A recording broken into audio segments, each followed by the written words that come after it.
Night and day I catching hell. People think I'm doing well just because I sing a few calypso. But that is my misery.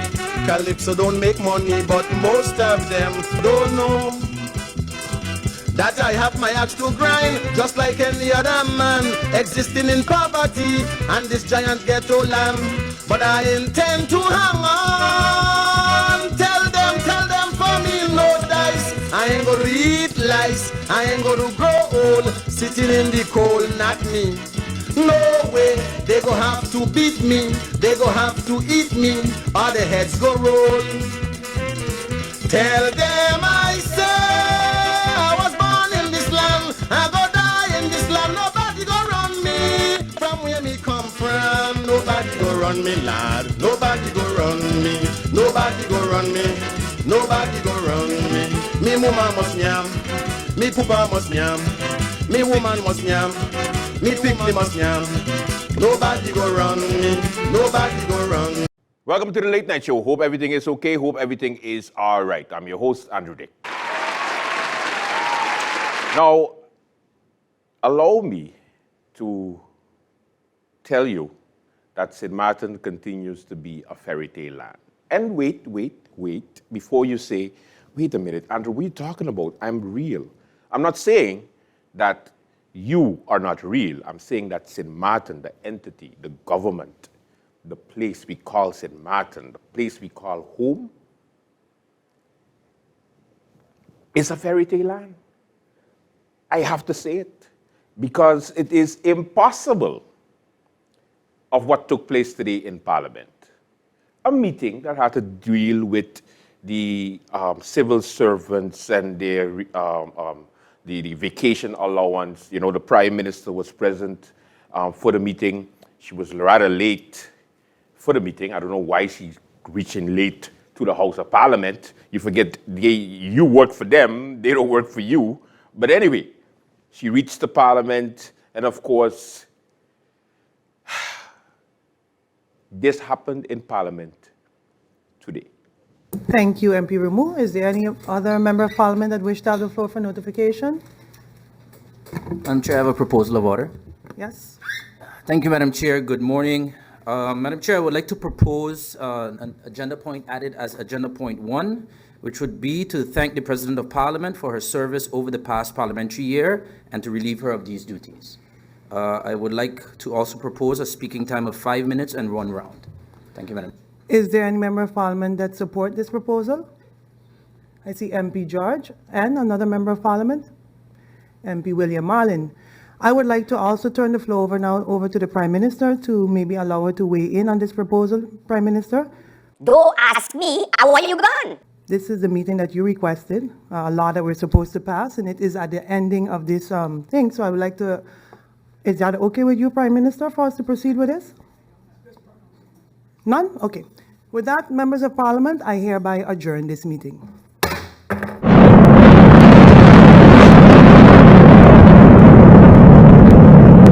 Yes, that actually happened.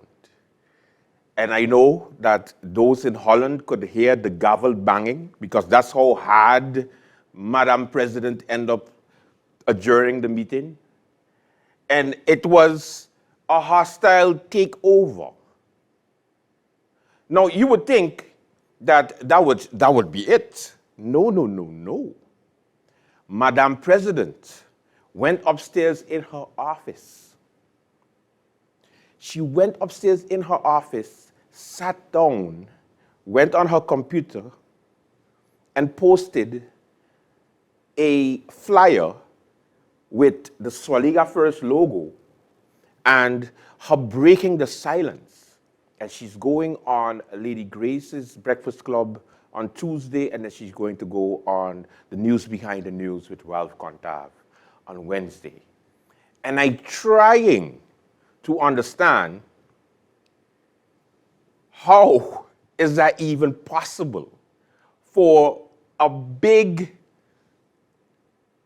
woman to leave the halls of Parliament where the Prime Minister of the country is there? The other members of Parliament are present. And she walks out of the meeting, tells the Prime Minister, from what I understand, she's told the Prime Minister, have a safe trip, and then walks upstairs. Just adjourns the meeting, like, partner, I ain't going nowhere, I staying right here. Now, I think that the logo has to change from Swaliga first to Grisha first. It has to be Grisha first because she ended up postponing the inevitable. Because what's going to happen now, there's no more meetings for the rest of the week. And then on Friday, they're supposed to go to IPCO, which is the different islands in the Netherlands, talking about, inter-parliamentary kingdom relations. Okay. So she is traveling with a delegation from St. Martin, the same MPs that were going to remove her as the chair of Parliament, and she would be in Holland talking on behalf of the Parliament, but doesn't have the confidence of Parliament. And by that, I mean majority of Parliament. And of course, the opposition right now is completely silent because Grisha did it.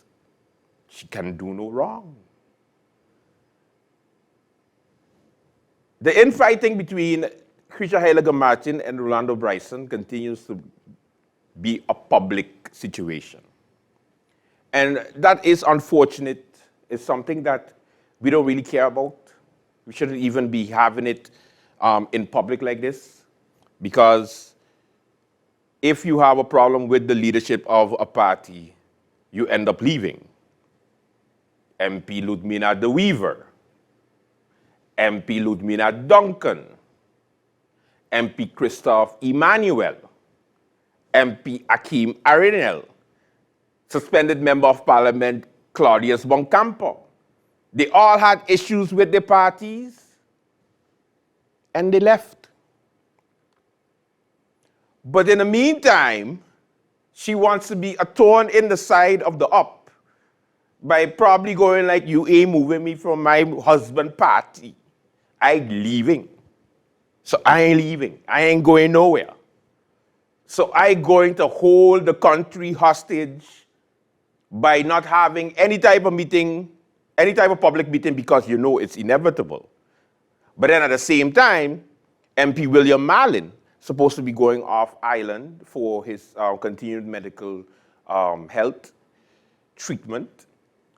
And that would mean that we are back to the 7-7 situation, whereby 7 members are for the coalition, 7 members are for the opposition. Therefore, no real decisions can take place.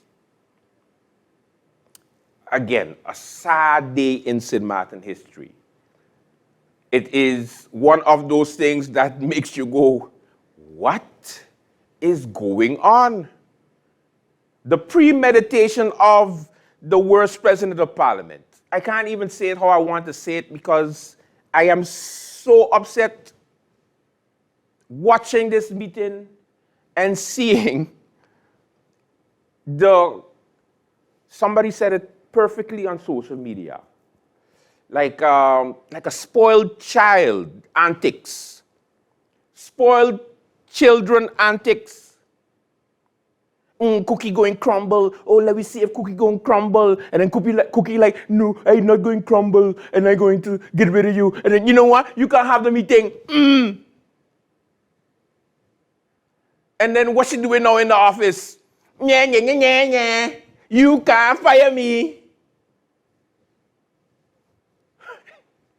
St. Martin a real place? No, tell me. So now we're in a situation whereby we have a president of Parliament who does not enjoy the majority of Parliament support calling meetings officially. Because before she was doing it rogue. She was doing it as a rogue agent. She was doing it within because she's not basically stating why or whether she will support or not. And then now she is holding the country hostage. So meetings can't call, or she has to call the meeting eventually, Or she's just going to go and enjoy the trip into Holland with a delegation so that she could be the president of parliament, while the Dutch are again going to watch us like a bunch of monkeys. This is why they call us a banana republic. The former president of the US, years ago, before he was president, said publicly in a tweet that St. Martin has a bunch of, I can't remember, he was, idiots running the country or something. Something to the sort. It was a nice. But going back to it now, I understand why Americans, why the rest of the world continues to laugh at the politics that we have here in St. Martin. It is amazing. And then she has the audacity to come with a new political party and say, Swaliga first? No. Grisha first. Theo first. And I don't care. Because when people go like Andrew, Lord, poor Grisha, those two words don't go together. Poor and Grisha do not go together, so don't even come with that. So this has nothing to do with the fact that the President of Parliament is a woman. This has nothing to do with the fact that the President of Parliament is making a stand. A stand for what? By causing more confusion in an already confused situation that we're in? Is that what your party is going to stand for? I don't understand. Swaliga first. It's a bunch of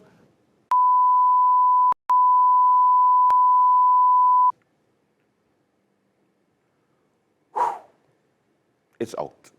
Okay, I feel better now. Welcome to the Late Night Show. We have a good one for you. Let's begin. It's hurricane season. Are you prepared? Here are a few tips to remember to help keep you and your family safe. Hurricane winds can cause trees and branches to fall. So before hurricane strikes, trim or remove damaged trees and limbs to keep you and your property safe. This hurricane season, secure loose rain gutters and downspouts and clear any clogged areas or debris to prevent water damage to your property. This public service announcement was brought to you by the government of St. Martin.